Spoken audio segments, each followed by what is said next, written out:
तो आज हम लोग डिस्कस करेंगे रेजोनेंस एनर्जी। और इसके पहले हमने यहाँ पर stability of resonating structure discuss कर दिया है। और जैसे जैसे बच्चे डिस्कस कर रहे हैं, क्वेश्चन आप ढेर सारे बनाइएगा, तो जिससे आपको कॉन्सेप्ट क्लियर होते रहेगा। और क्वेश्चन नहीं बनाएंगे तो आपको पता है कि यहाँ से यू टर्निंग है ऑर्गेनिक केमिस्ट्री का यू टर्निंग। तो आइए हम लोग शुरू करते हैं। रेजोनेंस एनर्जी समझते हैं क्या। जैसा कि आप यहाँ पर डिफिनीशन में देख रहे हैं कि the amount of energy released during resonance is called resonance energy.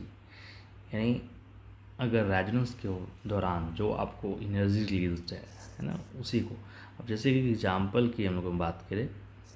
अब आप ये एग्जांपल लो और डेट इज़ ये एग्जांपल लो। अब बताइए रेजोनेंस आपको कहाँ हो रहा है। डेट इज़ इस स्ट्रक्चर में रेजोनेंस है, तो यहाँ पर आप रेजोनेंस एनर्जी कहेंगे। बट यहाँ पर क्या रेजोनेंस है, तो यहाँ रेजोनेंस एनर्जी नहीं है। ये चीज़ है। और एक एनर्जी आप जानते हैं पोटेंशियल एनर्जी, जो कि पोटेंशियल एनर्जी यहाँ भी है और पोटेंशियल एनर्जी यहाँ भी है।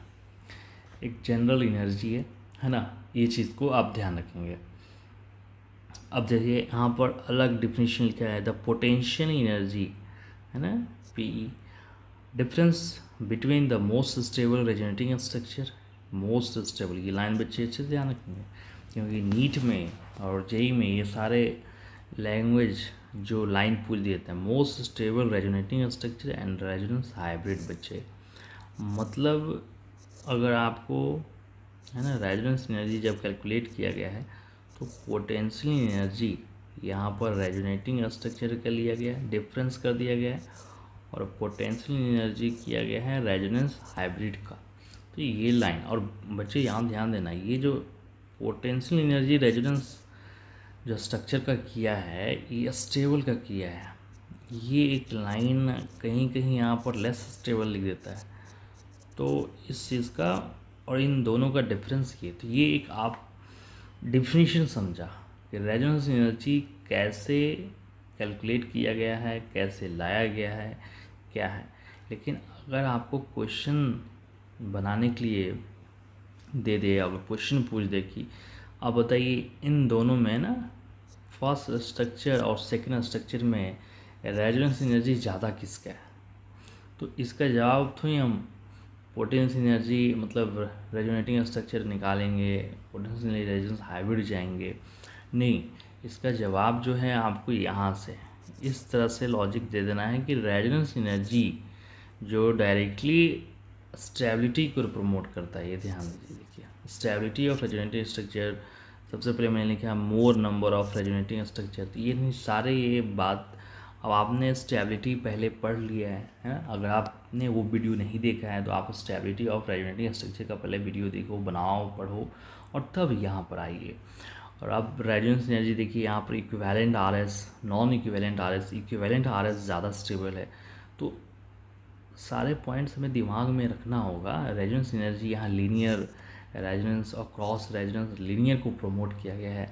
तो ये सारे जो एक व्यू है आप रखो और इससे आप रिलेट करेंगे। जैसे आप देखिए यहाँ पर एक एग्जांपल से समझाया गया है। रेजोनेंस एनर्जी यहाँ कंजुगेशन आपको दो और यहाँ कंजुगेशन ज़्यादा, यानी यहाँ पर आपको मोर कंजुगेशन दिखा, डॉट इज रेजोनेंस एनर्जी ज़्यादा है, सेकंड का फर्स्ट है। अब क्वेश्चन 1 आप देखेंगे, यहाँ पर आपका रेजोनेंस हो रहा है ना, ध्यान देते रहेंगे है ना। कभी कभी आपका कंसंट्रेशन तुरंत ऑर्गेनिक में डिस्ट्रैक्ट हो जाता है, इधर से उधर आप करते हैं, तो वो चीज़ थोड़ा ध्यान देंगे है ना।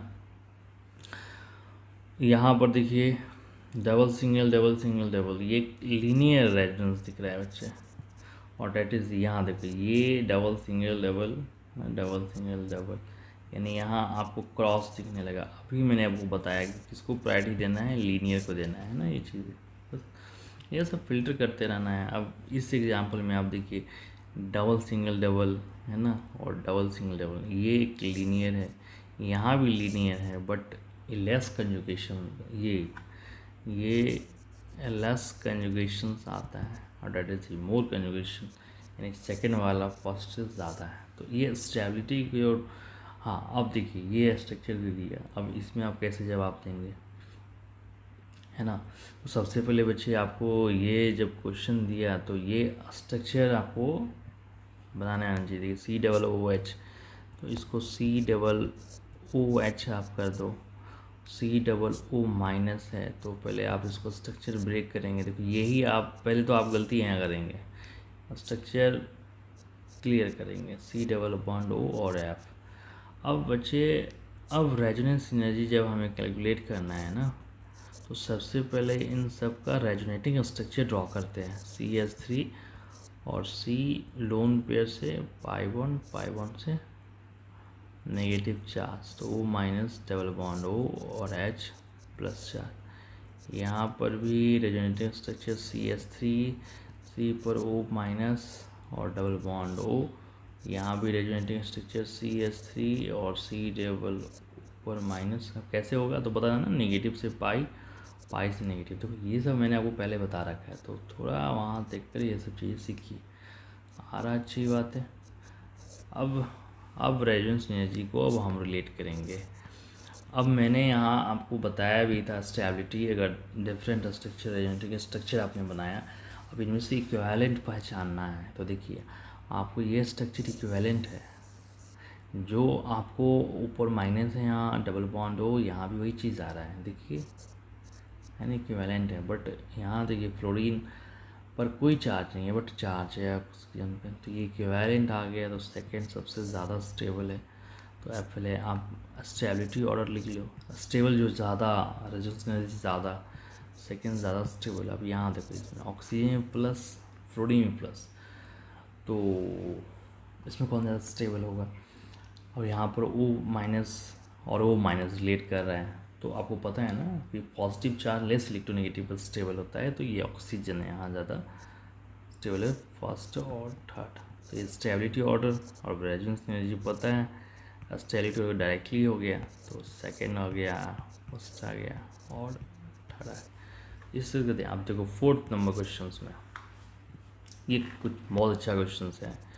और यहाँ एक ध्यान देंगे, जैसे आपको रेजोनेंस एनर्जी ज़्यादा किस में है, इसमें 3 पाई है, उसमें 5 पाई है, तो ठीक है, मोर कंजुगेशन है बच्चे यहाँ पर, तो ऑलरेडी यहाँ पर सेकंड का फर्स्ट से ज़्यादा है। लेकिन एक टर्म आता है बच्चे यहाँ पर रेजोनेंस एनर्जी पर रिंग। बच्चे ये ध्यान दीजिए, अगर ये क्वेश्चन आपसे दाग दिया, क्वेश्चन आपसे पूछ दिया कि रेजोनेंस एनर्जी पर रिंग, आप बताइए क्या करेंगे। तो आप एक एक्सपेरिमेंट हमने डेटा एज्यूम करता हूँ कि इसका एनर्जी जो रेजोनेंस एनर्जी समथिंग हम लोग मान लेते हैं 36 है ना, यहाँ पर मान लेते हैं 36 इसका रेजोनेंस एनर्जी रिलीज़ हुआ, और इस स्ट्रक्चर का 3 है तो 5 तो 36 है, तो मान लेते हैं इसका आपके पास हमें यहाँ पर 40 आया, 40 नहीं तो आप इसका डबल करेंगे तो 72, और 72 नहीं तो आप 50 मान लीजिए। अब क्या करेंगे, रेजोनेंस एनर्जी पर रिंग है, तो पर रिंग यहाँ पर ऐड करने के लिए हम क्या करना है, एक आप देख रहे हैं 36 है और एक का 50 है, तो यहाँ ये 1 ही रिंग है और यहाँ 2 रिंग है, तो 2 से डिवाइड करना होगा। तो बच्चे ये वैल्यू आ गया क्या, 25। तो रेजोनेंस एनर्जी कहाँ ज़्यादा हुआ, फर्स्ट का सेकेंड से ज़्यादा हुआ, लेकिन कब, पर रिंग की बात करिए। बहुत इंपॉर्टेंट क्वेश्चन है, अच्छे क्वेश्चन से ध्यान रखेंगे। पर रिंग में आपका जहाँ रिंग कम है उसमें रेजोनेंस एनर्जी दिखेगा ज़्यादा, लेकिन रेजोनेंस एनर्जी जनरल पूछ दिया किस में ज़्यादा है, रिंग ज़्यादा है। तो अगर ये पर रिंग का ऐड करके पूछा तो थोड़ा सा आप सोचेंगे, ठीक है। देखिए हाइब्रिडाइजेशन अफेक्टेड बाय रेजोनेंस, तो हाइब्रिडाइजेशन आपने पढ़ा है और काफ़ी इम्पॉर्टेंट है। यहाँ आप देखिए ये जो आपको लोन पेयर दिख रहा है आपने, है ना, simple 2 sigma plus 2 lone pair, तो आपके पास 4 नंबर है, और 4 के लिए आप बात करते हैं sp3, है ना। ये सब चीज़ें तो खुद से आप क्लियर करी थी, 4 है, अगर 3 आया तो sp2, 2 आया तो sp हो गया। तो इस स्ट्रक्चर के लिए आपने sp3 ऐड कर दिया। लेकिन अब बच्चे यहाँ पर देखिए, ध्यान देंगे, अब यहाँ पर भी आप वही काम करेंगे लोन पेयर, तो ये गलत हो जाएगा। यहाँ sp3 नहीं होगा, यहाँ पर आएगा sp2। क्यों बच्चे?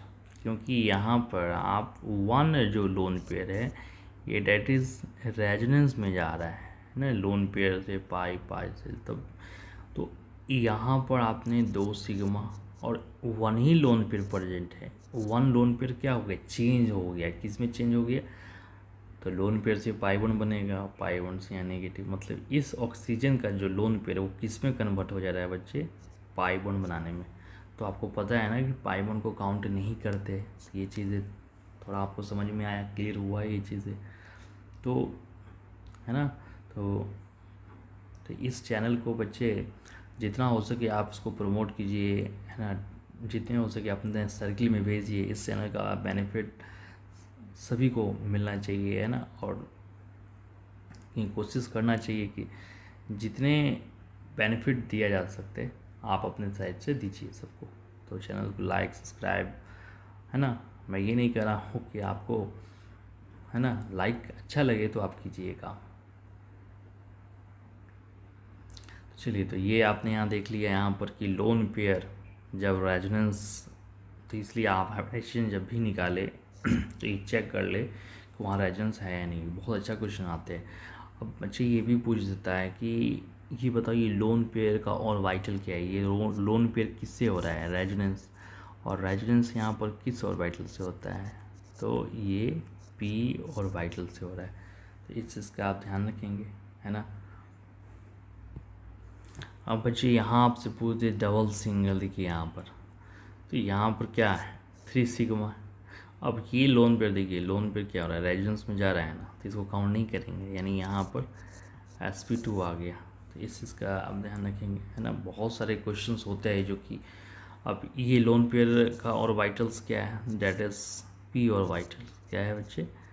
पी और वाइटल्स। अब यहाँ देखिए ये ऑक्सीजन का जब, है ना, तो लोन पेयर है, तो ये नहीं, आपको ओनली पाई कंजुगेशंस में आपके साथ यहाँ पर जो भी है पाई कंजुगेशन में, बट ये नहीं। तो अब यहाँ पर आप काउंट कर सकते हैं। अब क्यों नहीं है मैंने आपको बता रखा है, पैरिडीन स्ट्रक्चर है तो इसमें नहीं है। 2 सिग्मा और एक लोन पेयर यहाँ पर 3sp2। और देखिए ये लोन पेयर किस ऑर्बिटल में जा रहा है? जब रेजोनेंस नहीं है तो आपने हाइब्रिड में काउंट किया है, तो sp2 में काउंट किया है। तो ये सब चीज़। अब यहीं पर आपके पास देखिए क्वेश्चंस आ गया है, जब रेजोनेंस नहीं है तो नॉर्मल आपने काउंट किया 2 सिग्मा और 2 लोन पेयर, तो यहाँ पर 4 नंबर आया। तो ये बहुत अच्छा क्वेश्चन है। यहाँ पर इस स्ट्रक्चर का नाम है फ्यूरेन, और फ्यूरेन में यहाँ ध्यान देना है कि ऑक्सीजन के पास 2 लोन पेयर है, और ये लोन पेयर देखिए यहाँ रेजोनेंस में जा रहा है, और ये, तो यहाँ पर आपके पास 2 सिग्मा 1 लोन पेयर, तो 3 आया, और ये sp2 यहाँ पर आपको क्लिक करना है। अब आपको ये लोन पेयर पूछ दे किस और वाइटल में, तो रेजोनेंस है, तो डेट इज यहाँ पर पी और वाइटल, और ये लोन पेयर किस और वाइटल में है? sp2 और वाइटल में है।